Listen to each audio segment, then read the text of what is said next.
June first నుంచి మాకు class అనేది కండక్ట్ అవ్వబోతుంది సార్. అది ఆన్లైన్లో అంటే జూమ్ ద్వారా జరగబోతుంది.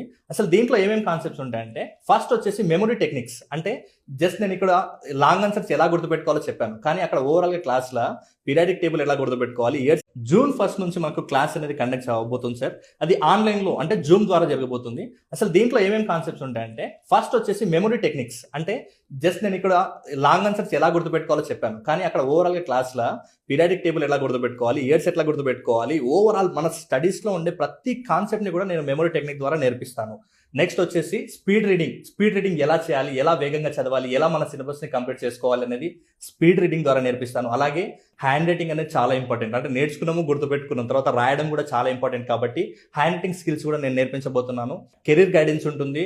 దాంతోపాటు మీలో లెర్నింగ్ డిజబిలిటీస్ ఏమైనా ఉంటే ఆ లెర్నింగ్ డిజబిలిటీస్ని ఎలా ఓవర్కమ్ చేయాలనే కాన్సెప్ట్ కూడా ఉంటుంది. మీకు ఫైనాన్షియల్ మేనేజ్మెంట్ అంటే మీరు మనీ మేనేజ్మెంట్